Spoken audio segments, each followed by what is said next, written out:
આ એક બહુ મોટી દ્વિધા છે. જે સરકાર હવે આવા બહાનાબાજી કરે છે, કમનસીબે એ બધા જ કિસાન પુત્રો છે. પાછા એવો દાવો કરે અમે ખેડૂત છીએ, અને ખેડૂત છે ખરા.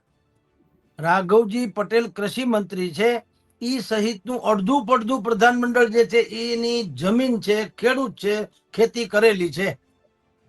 તો ખરેખર તો એને આ બધી વસ્તુની ખબર હોવી જોઈએ કે માણસની આરે મશીનની જેમ કામ લેવાય નહીં, અથવા મશીનના ઈશારે માણસ ન ચાલે.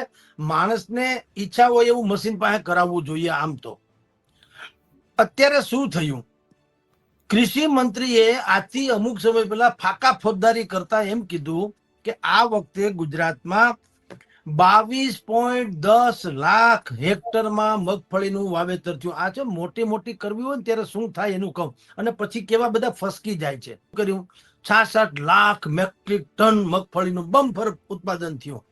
બોલો, આ બે આંકડા સરકારના છે, ગુજરાત સરકારના. એમાં એકેય મારો તમારો આંકડો છે નહીં.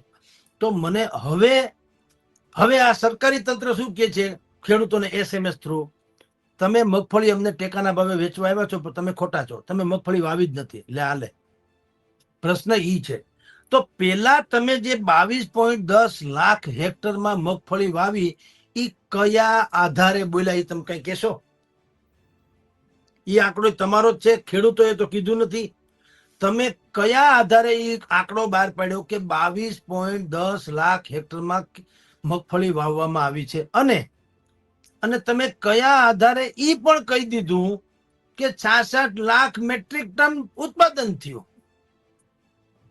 હવે આ આંકડા તમે બોલો છો તો વાવ્યા વગર ઉગી ગયું એમનેમ. હવે સેટેલાઇટ ના પાડે તો સેટેલાઇટમાં ખામી કહેવાય ને.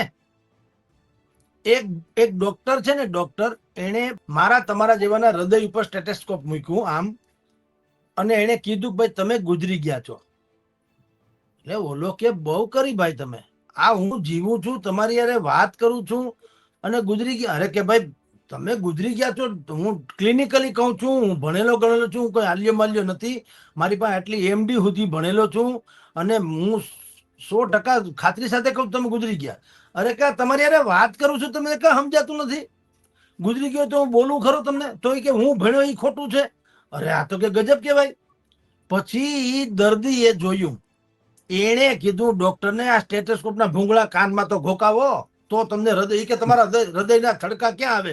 પણ થડકા આમાં ઘોકાવો તો થાય કે એમનેમ? આ કૃષિ મંત્રીથી માંડીને આ બધાનું એવું છે.